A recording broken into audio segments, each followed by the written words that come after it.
Hello साथियों, नमस्कार। आप सभी का बहुत बहुत स्वागत और अभिनंदन। मैं हूं आपका दोस्त वाईडी और आप देख रहे हैं ये खास सीरीज जिसका नाम है कामयाबी सीरीज। धन्यवाद करिए कार्तिक सर का जिन्होंने ये सीरीज आपको दे रखी है।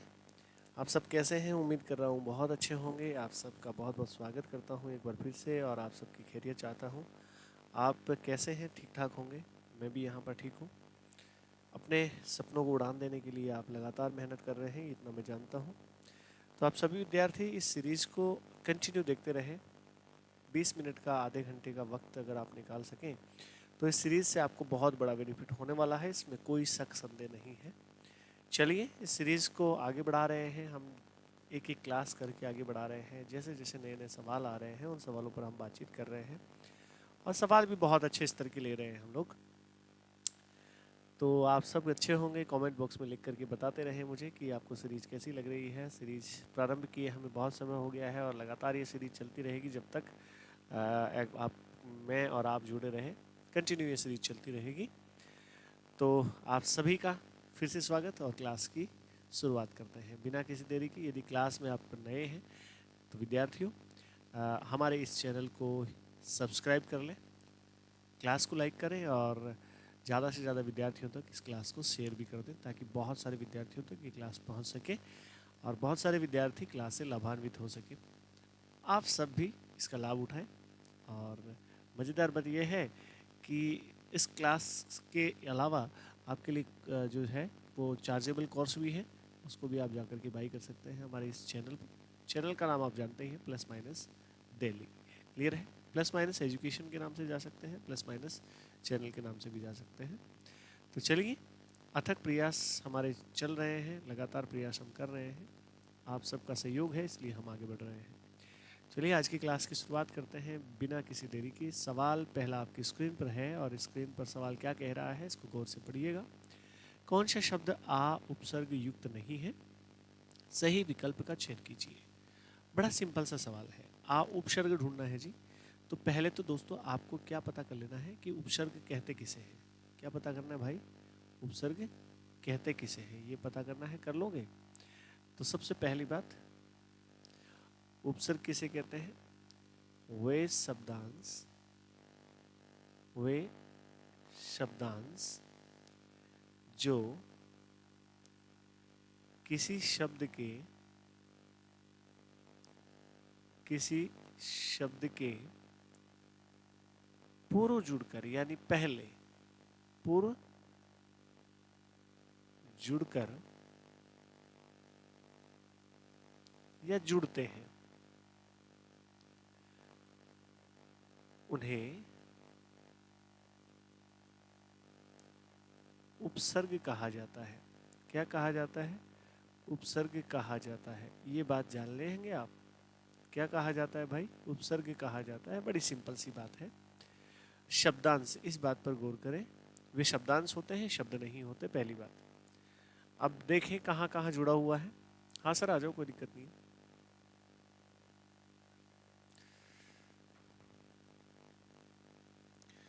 तो देखें आ उपसर्ग कहाँ कहाँ है। आ और सन में आ उपसर्ग जुड़ा है तो शब्द बना आसन, कोई दिक्कत नहीं है। यहाँ पर सवाल क्या पूछा है? जहाँ नहीं जुड़ा है। आत्महत्या बिल्कुल यहाँ पर तो नहीं जुड़ा है, मुझे लग रहा है और आपको भी लग रहा होगा। ये आत्म पूरा शब्द है अपने आप में और हत्या पूरा शब्द है अपने आप में, तो ये विकल्प इसका सही जवाब बन जाएगा। बोलो हाँ कि ना? आक्रमण, देखो यहाँ पर देखिए, आ उपसर्ग है और क्रमण एक शब्द है तो इसमें भी जुड़ा हुआ है। और ऐसे ही आमरण, आ उपसर्ग है और मरण शब्द है तो आमरण में जुड़ा हुआ है, आक्रमण में जुड़ा हुआ है और आसन में जुड़ा हुआ है। किसमें नहीं जुड़ा हुआ है? आत्महत्या में नहीं जुड़ा हुआ है। तो क्लियर आंसर क्या होगा आपका? आत्महत्या, विकल्प बी। ओके, नेक्स्ट अगला सवाल देखो, बेहतरीन सवाल है। कनक का अर्थ धतूरा होता है। देखो ढंग से पढ़िए। कनक का एक अर्थ क्या होता है? धतूरा होता है। इसके दूसरे अर्थ का चयन कीजिए। चार विकल्प है, विकल्पों में बांधा हुआ है। दूसरा विकल्प या दूसरा जो अर्थ है वो आपको ढूंढना है। कमल होता है क्या? नहीं भैया, सतदल हो सकता है कमल का। कमल के पर्यायवाची तो आप जानते ही होंगे। जलज हो सकता है, बहुत सारे पर्यायवाची आपको मिल जाएंगे। सोना होता है क्या? बिल्कुल सोना होता है, सही उत्तर है ऑप्शन बी। आपने वो पंक्तियां जरूर सुनी होंगी, कनक कनक ते सो गुनी माधकता अधिकाय। सुनी है कि नहीं सुनी है? कनक कनक ते सो गुनी मादकता अधिकाय। मादकता अधिकाय सुनी है? तो एक कनक का अर्थ आपने क्या लगाया था? धतूरा। और एक कनक का अर्थ आपने लगाया सोना। तो आपको याद रखना है। और एक अर्थ कनक का और क्या होता है दोस्तों? गेहूं भी होता है, याद रखना। क्या भी होता है? गेहूं भी इसका अर्थ होता है।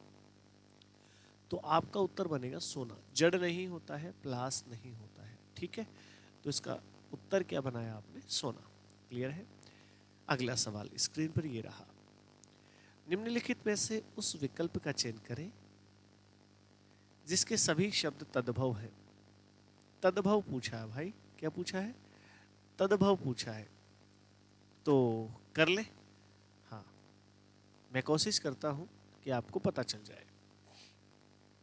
देखो, बच्चा ठीक है, मक्खन नहीं, मातुल। मातुल इसका तद्भव होता है मामा। क्या होता है? मामा। तो यह तत्सम है, जबकि पूछे क्या है? सबके सब तद्भव होने चाहिए। दुविधा, लेकिन यहां पर देखिए दंत। दंत क्या है? दंत का तद्भव क्या होता है? दांत। क्या होता है? दांत। ठीक है, तो यहां पर भी नहीं है। एक एक शब्द अगर आपको ढूंढने को मिल जाए तो फिर आपका उत्तर सही बन जाएगा। देखो, मौल, श्री, फागुन और धरती, ये तीनों ही मुझे तद्भव लग रहे हैं। आपका भी उत्तर सही होना चाहिए। और यहां पर गौर करना, यहां पर गौर करने लायक बात यह है कि सबरी, ये सबरी का तत्सम रूप है। सबरी का तत्सम रूप है। यजमान को आप तद्भव रूप में क्या लिखते हैं? जजमान। जजमान। तो क्लियर है, मेरे हिसाब से आपका उत्तर बनेगा सी। करेक्ट? ओके फ्रेंड्स, नेक्स्ट अगला सवाल देखो। ये रहा अगला सवाल आपकी स्क्रीन पर। बहुत बेहतरीन सवाल है, पढ़िएगा और उत्तर कीजिएगा। क्या कह रहा है सवाल? निम्नलिखित में से संबंधवाचक तद्धितांत संज्ञा की पहचान कीजिए। देखो, यहाँ पर बड़ा गजब का सवाल है। ये सवाल आए हुए सवाल है बेटा। आपको एक चीज से वाकिफ करा दूं कि तद्धितांत वैसे तो प्रत्यय होते हैं। क्या होते हैं? प्रत्यय होते हैं। लेकिन फिर भी यदि आपको सामने संज्ञा दिया हुआ है तो कोई दिक्कत नहीं है, कोई दुविधा नहीं है, संज्ञा भी मान सकते हैं। अब आपको तो इसका आंसर ढूंढना है। तद्धित प्रत्यय कहाँ लगते हैं, पहले तो ये बताओ। एक तो प्रत्यय देखो दो प्रकार के होते हैं। एक तो होता है कृत प्रत्यय। कौन सा होता है? कृत। और एक होता है भैया तद्धित प्रत्यय। तो दो प्रकार के प्रत्यय हुए। कृत प्रत्यय तो किसके साथ लगते हैं? धातु के साथ लगते हैं। किसके साथ? धातु या फिर क्रिया के साथ लगते हैं, एक ही बात है। और तद्धित प्रत्यय कहाँ लगते हैं? संज्ञा या सर्वनाम के साथ जुड़ते हैं। संज्ञा या सर्वनाम के साथ जुड़ते हैं। बात समझ में आ रही है कि नहीं आ रही है? आ रही होगी। तो तद्धित यानी पहली शर्त तो यह है कि वह संज्ञा या सर्वनाम के साथ जुड़ा हो। ये देखो, हाल प्रत्यय नानी के साथ जुड़ा हुआ है। नानी अपने आप में संज्ञा है, बिल्कुल ठीक है। ये लकड़ी अपना आप में संज्ञा है। हारा इसमें प्रत्यय जुड़ा हुआ है तो लकड़हारा बन गया। मीठा और आस इसमें प्रत्यय जुड़ा हुआ है तो आपको दिख रहा है मिठास बन गया है। अंधेरा, एरा प्रत्यय जुड़ा हुआ है तो बिल्कुल ये ठीक है। लगभग ये सभी संज्ञाओं में जुड़े हुए हैं, इसलिए इसको हम तद्धित प्रत्यय तो कह देंगे, कोई दुविधा नहीं है। लेकिन पहले शब्द देखो, संबंधवाचक पूछा है। अरे नानी के घर से संबंध होता है तभी तो उसको क्या कहते हैं? ननिहाल कहते हैं। तो संबंधवाचक हो गया है ननिहाल। अब लक्कड़हारा, क्या कौन सा है सर लक्कड़हारा? बताओ फिर। ये है भैया आपका लक्कड़हारा। लक्कड़हारा तो लकड़ी का काम करने वाला होता है, तो कर्तृवाचक होता है ये। कर्तृवाचक, तद्धित संज्ञा आप बोल सकते हैं इसे, या तद्धितांत संज्ञा बोल सकते हैं। कर्तृवाचक, ये तो कर्ता का बोध करा रहा है। मिठास और अंधेरा दोनों किसका बोध करा रहे हैं? भाव का बोध करा रहे हैं। इसलिए इन्हें कहा जा सकता है भाववाचक तद्धित प्रत्यय या तद्धितांत संज्ञा। क्लियर है? बोलो हाँ कि ना। ये बहुत बहुत गजब का सवाल है। मैं कह रहा हूँ बहुत सारे विद्यार्थी ये सवाल को सुन कर के ही विचलित हो जाएंगे, परेशान हो जाएंगे कि ऐसा सवाल, और संज्ञा भी कभी तद्धितांत होती है क्या भाई? हाँ, प्रत्यय का मतलब संज्ञा। यहाँ पर सुनिएगा, संबंधवाचक तद्धितांत होता है, भाववाचक तद्धितांत होता है, कर्तृवाचक भी तद्धितांत होता है। इस बात को आपको ध्यान रखना है। आपको क्या पूछा था? संबंधवाचक पूछा था। नानी के घर से संबंध है इसलिए ननिहाल। मामा से संबंधित होता तो ममेरा। चाचा से संबंधित होता तो चचेरा। ऐसा होता है कि नहीं होता है? आपने सुने हैं कि नहीं सुने हैं? लेकिन यहाँ पर देखिए, मिठास भाव है, अंधेरा भाव है, लकड़हारा कोई काम करने वाला व्यक्ति है, इसलिए यहाँ कर्तृवाचक आएगा, यहाँ भाववाचक आएगा और यहाँ पर संबंधवाचक आएगा। ऑप्शन ए इस लिहाज से सही उत्तर बन जाता है। अगला सवाल देखो, बेहतरीन सवाल है। निम्नलिखित में से विदेशज शब्द का चयन कीजिए। देखो, ये बारात और कई विद्यार्थी लिखते हैं बारात, तो इनमें से सही कौन सा है पहले आप चयन कर लेना। मैं 1 सेकंड का समय दे रहा हूं आपको। समय शुरू होता है अब। आपको इसका सही उत्तर भी ढूंढना है। बारात होता है या बारात होता है? ठीक है, लगा लिया होगा टिक आपने। अब मैं इसका सही उत्तर लगा देता हूँ, बारात ही होता है, बारात नहीं होता है। क्लियर? एक बात। अब ये बारात कैसा शब्द है? ये हमने ही बनाया है, इसलिए ये देसी या देशज शब्द है। सींग, सींग भी हमने ही तैयार किया है, इसलिए ये भी देशज शब्द है। काजू, काजू भैया पुर्तगाली शब्द है। कैसा है?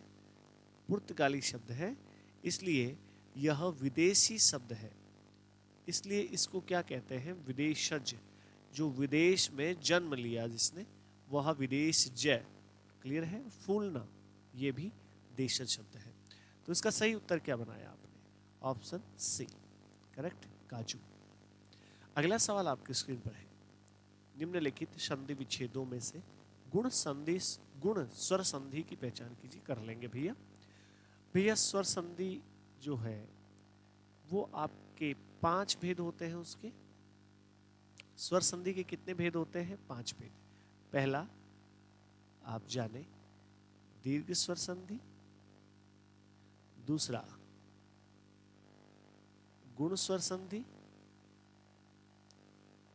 तीसरा वृद्धि स्वर संधि। चौथा यण संधि। और अंतिम इसका जो भेद होता है वो होता है अयादि संधि। अयादि संधि। यस और नो? यस। ये 5 भेद होते हैं, लेकिन किसके होते हैं? स्वर संधि के 5 भेद होते हैं। इनमें से पूछा क्या है? गुण का उदाहरण पूछा है। तो मंजू और ऊषा, देखो ऊ और ऊ ये तो समान मिल रहे हैं। जहां समान मिलते हैं वहां कौन सी संधि होती है बेटा? दीर्घ स्वर संधि होती है। क्लियर है? समान स्वरों के मेल से उत्पन्न विकार दीर्घ स्वर संधि कहलाता है। ये देखो, परम, मैं, इसमें लास्ट में मैं है, मैं में ए है, यानी ए, और आगे क्या है? ऊ। जब ए और ऊ, ए के बाद में ऊ आए, या ए आ के बाद में ऊ आए, या ई आए, तो आप कौन सी संधि करते हैं? तब करते हैं आप गुण स्वर संधि। इसका रूप क्या बनेगा? परमोत्सव। क्या बनेगा? परमोत्सव। परम धन उत्सव। ये सुनो, परमोत्सव। और परमोत्सव शब्द कौन सी संधि का उदाहरण हुआ? गुण स्वर संधि का। ये देखिए यहाँ पर देव और ऐश्वर्य, इसमें देव में वह है, वह में ए है लास्ट में, और आगे ऐ है। तो जब ए आ के बाद में ए ऐ आते हैं तो वह संधि हो जाती है वृद्धि। कौन सी? वृद्धि। और इसमें ई है और आगे आ है। जब ई के बाद में असमान स्वर आए, ई ऊ के बाद में असमान स्वर आए, तो वहां पर कौन सी संधि होती है? यण स्वर संधि होती है, या यण संधि होती है। इसका सही उत्तर आपको मिल गया होगा। इसका सही उत्तर क्या है? परम धन उत्सव। परम धन उत्सव का मतलब हुआ परमोत्सव। गुण स्वर संधि का भेद है या उदाहरण है। क्लियर? नेक्स्ट अगला सवाल देखिए, शोक शब्द का उचित अर्थ में प्रयोग कहाँ होता है? उचित कथन का चयन कीजिए। मानसिक कष्ट होने पर शोक जताया जाता है? यस और नो? मेरे हिसाब से तो ठीक है। किसी की मृत्यु पर शोक जताया जाता है? हाँ जी, किसी की मृत्यु पर जताया जाता है। किसी गलती पर शोक जताया जाता है? हाँ जी, बिल्कुल ये बात भी सही है। असामाजिक स्थिति पर दुखी होने पर शोक जताया जाता है? बिल्कुल ठीक है, चारों ही बातें ठीक है। तो फिर सही उत्तर क्या करूं मैं इसका? इसका सही आंसर क्या करना चाहिए? सही उत्तर होगा इसका, मानसिक कष्ट होने पर आपको, मन आपका व्यथित है, मन आपका परेशान है, तो आप शोक जताते हैं। क्या जताते हैं? शोक। देखो, किसी के यहाँ पर चोरी हो जाती है, आप केवल मृत्यु को ही नहीं लीजिएगा, किसी के यहाँ पर चोरी हो जाती है तो आपका मन दुखी हो रहा है, तो आप वो दुख दिखाने जा रहे हो कि हाँ भाई मुझे भी आपसे है ना, आपसे बहुत लेना देना है, आपसे बहुत संबंध है आपसे हमारा, तो इसलिए हमें भी पीड़ा हो रही है, हमें भी जो है दुख हो रहा है, तो वो तो इस समय भी दिखाया जाता है। तो मानसिक स्थिति खराब, मानसिक स्थिति खराब नहीं कहेंगे, मानसिक जो कष्ट है वो प्रकट करने के लिए ही तो आप कौन सा शब्द काम में लेते हैं? शोक शब्द काम में लेते हैं। किसी की मृत्यु पर स्पेशल नहीं, मृत्यु पर भी शोक दिखाते हैं, शोक जताते हैं, ये ठीक है, शोक प्रकट करते हैं, लेकिन तब भी हमारी कौन सी स्थिति ठीक नहीं होती है? मानसिक कष्ट होता है उस समय भी। कोई गलती हो जाती है तब भी हम मानसिक रूप से कष्ट प्राप्त करते हैं, कष्ट भोगते हैं। असामाजिक स्थिति पर दुखी होने पर, हाँ बिल्कुल, समाज को जो स्वीकार्य स्थिति नहीं है, ऐसी स्थिति कभी बन जाए तो मन व्यथित हो जाता है और उस समय भी आप शोक जताते हैं। इसका सही विकल्प बनेगा ऑप्शन ए। बताओ, अंदाजन समझ में आ रही है कि नहीं आ रही है? बहुत बढ़िया। ये देखो अगला सवाल, अगला सवाल क्या कह रहा है? निम्नलिखित में से उत्पन्न वस्तु देखिएगा, इन्वर्टेड कोमा है, ये रहा, ये देखिए, डैश उपद्रव अर्थ वाले भिन्नार्थक युग्म का चयन कीजिए। भिन्न भिन्न अर्थ देने वाले युग्म का चयन कीजिए। एक शब्द तो उत्पन्न वस्तु, दूसरा शब्द उपद्रव का जो है अर्थ देने वाला होगा। उत्पल नहीं, उत्पन्न, उत्पन्न नहीं, उत्पन्न का मतलब पैदा होना। उद्यत यानी तैयार, उधम यानी उत्पात भी आप कह सकते हैं। उत्पात, उत्पात नहीं हो सकता। पहला देखो, डी ऑप्शन में देखिए, डी ऑप्शन क्या कह रहा है? उत्पाद। बिल्कुल, उत्पाद किसे कहते हैं?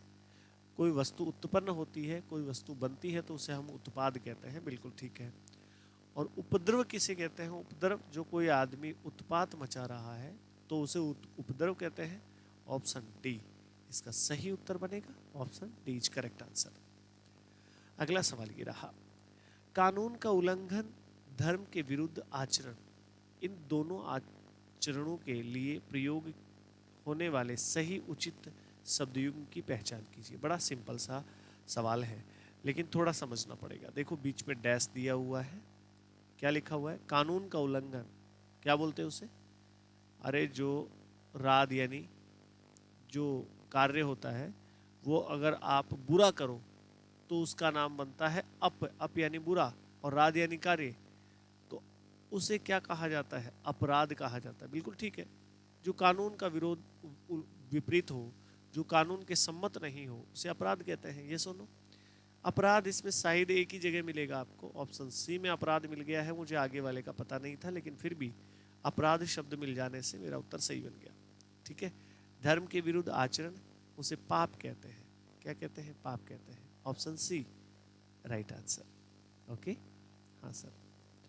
निम्नलिखित में से किस सामासिक शब्द में अव्ययी भाव समास है? चयन कीजिए।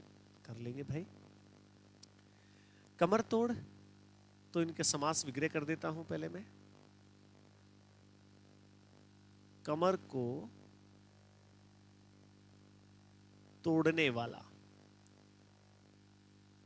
यहां बीच में देखिए को आया है, को आता है मेरे हिसाब से कर्म भाव, कर्म तत्पुरुष में।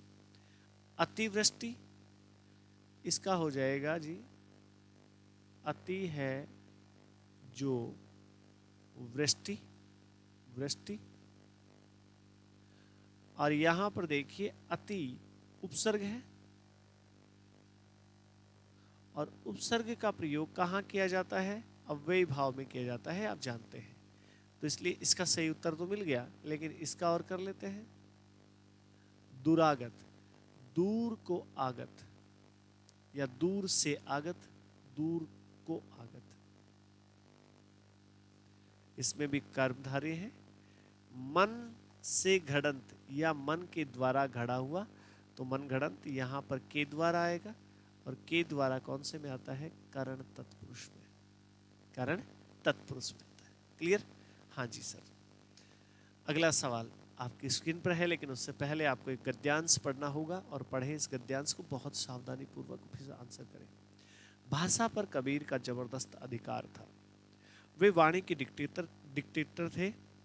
जिस बात को उन्होंने जिस रूप में प्रकट करना चाहा है, उसे उसी रूप में कहलवा लिया। बन गया तो सीधे सीधे, नहीं तो दरेरा देकर। भाषा कुछ कबीर के सामने लाचार सी नजर आती है। उसमें मानो ऐसी हिम्मत ही नहीं है, उसमें किसमें? भाषा में। मानो हिम्मत ही नहीं है कि इस लापरवाह फक्कड़ की किसी फरमाइश को ना ही कर सके। बिल्कुल मना नहीं कर सकती, भाषा को जैसे रूप देना चाहे वैसा दे सकते हैं। और एक कहानी को रूप देकर मनोग्राही बना देने की तो जैसी ताकत कबीर की भाषा में है, वैसी बहुत कम लेखकों में पाई जाती है। मन चाहा आकार, मन चाहा रूप दे दिया भाषा को। इसीलिए तो वाणी का डिक्टेटर कहते हैं किनको? कबीरदास जी को। हाँ, आगे सुनिएगा। वैसी बहुत कम लेखकों में पाई जाती है। असीम अनंत ब्रह्मानंद में आत्मा का साक्षीभूत हो कर मिलना कुछ वाणी के अगोचर पकड़ में न आ सकने ही वाली बात है। बिल्कुल बिल्कुल, ये किसी की पकड़ में नहीं आने वाली बात है। इस तरह का उनमें एक जबरदस्त संयोग पाया जाता है। किनमें? कबीरदास जी में। कबीर की रचनाओं में अनेक भाषाओं के शब्द मिलते हैं, यथा यानी जैसे अरबी, फारसी, पंजाबी, बुंदेलखंडी, ब्रिज भाषा, खड़ी बोली आदि के शब्द मिलते हैं। इसलिए इनकी भाषा को पंचमेल, खिचड़ी, सदुकड़ी भाषा कहा जाता है। ये तो था आपका गद्यांश। अब इस पर आधारित कुछ सवाल होंगे, उनके आंसर करने हैं। पहला सवाल आपकी स्क्रीन पर आ रहा है, फिर मैं गद्यांश पढ़ाऊंगा आपको। गद्यांश में कबीर की भाषा को पंचमेल खिचड़ी क्यों कहा गया है? क्योंकि उनकी भाषा में वाणी के अगोचर पकड़ में न आ सकने वाली बात है। एक बात खिचड़ी हो गई तो पंचमेल हो गई। क्योंकि कबीर की भाषा में साधुओं की भाषा के शब्द मिलते हैं, ना केवल साधुओं की भाषा के शब्द मिलते हैं, इसलिए नहीं भैया, ये गलत है। क्योंकि भाषा में वैसी ताकत बहुत कम लेखकों में पाई जाती है, ना ना ना, इसलिए थोड़ी पंचमेल कहते हैं। क्योंकि उनकी भाषा में अनेक भाषाओं के शब्द मिलते हैं, बिल्कुल ठीक है, ये बात और भी ज़्यादा बेटर है। तो सभी तीनों विकल्प गलत हैं और डी विकल्प बिल्कुल ठीक है। बहुत सारी भाषाओं के शब्द मिलते हैं, इसलिए उनकी भाषा को पंचमेल या खिचड़ी या सदुकड़ी कहा जाता है। क्लियर है? Option D. अगला सवाल देखो। उपयुक्त गद्यांश के लिए सार्थक शीर्षक का चयन करें। क्या चयन करेंगे भैया? वाणी की ताकत नहीं, वाणी की ताकत नहीं है कि वो कबीर से बाहर चली जाए। फक्कड़ कबीर, केवल फक्कड़ कबीर। किस लिए फक्कड़ कहा? समर्थ भाषा नहीं भैया। कबीर की भाषा और शैली बिल्कुल ठीक है। कबीर ने जैसे चाहा वैसे भाषा का प्रयोग किया, वैसे शब्दों को रखा है। क्लियर है? तो ऑप्शन डी सही आंसर था। गद्यांश के अनुसार कबीर की भाषा में कैसी ताकत देखने को मिलती है? गद्यांश के अनुसार बताना है।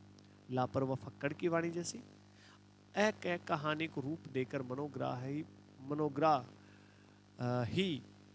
मनोग्राही एक साथ होना चाहिए, बना देने की, भाषा को पंचमेल खिचड़ी बना देने की, ब्रह्मानंद में आत्मा के साक्षीभूत होकर मिलने की। नहीं नहीं नहीं भैया, एक कहानी को रूप देकर मनोग्राही बना देने की ताकत है। Clear? Option B right answer. गद्यांश में वाणी के विषय में कबीर को कौन सी उपाधि दी गई है? वाणी के विषय में, वाणी के डिक्टेटर। और आपको दोस्तों बता दूं, वाणी का डिक्टेटर कबीरदास जी को किसने कहा? हजारी प्रसाद द्विवेदी ने कहा है। ये बात भी आपको ध्यान रखनी है। हजारी प्रसाद द्विवेदी द्विवेदी जी क्या कहते हैं? कबीर वाणी का डिक्टेटर है। क्लियर है? तो ऑप्शन ए राइट आंसर। वैसे गद्यांश के आधार पर बता रहे हैं हम लोग, डिक्टेटर कहा है वाणी का। और लास्ट आज की कक्षा का ये अंतिम सवाल है मेरे हिसाब से, साक्षीभूत शब्द का अर्थ क्या है? अनुप्रमाणित करना नहीं, भूतों द्वारा साक्ष्य नहीं,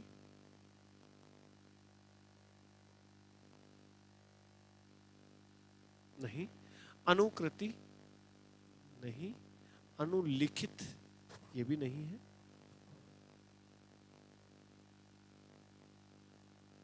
अनुकृति नहीं है, भूतों द्वारा। एक बार में जो है आपका उसमें चले जाते हैं,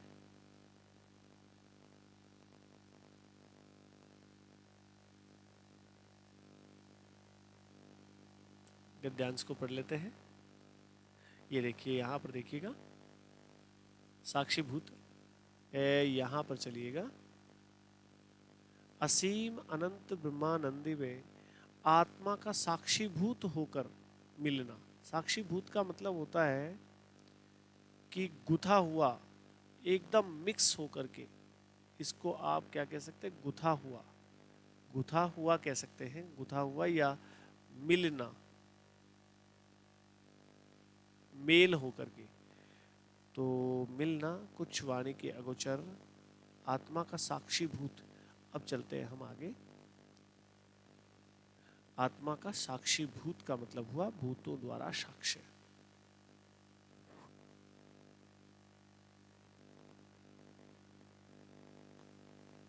अनुप्रमाणित भी नहीं होता, इसका अर्थ यही होगा, भूतों द्वारा। साक्षीभूत का मतलब मिला हुआ, अनुप्रमाणित नहीं होगा, अनुकृति नहीं होगा, अनुलिखित नहीं होगा। चलिए, इसका सही उत्तर क्या बनेगा? ऑप्शन बी बनेगा। और आज की क्लास को यदि आपने ज्वाइन किया है और इन्जॉय किया है तो आप निश्चित तौर पर इस क्लास में कुछ सीखे होंगे। मिलते हैं एक और नई क्लास के साथ।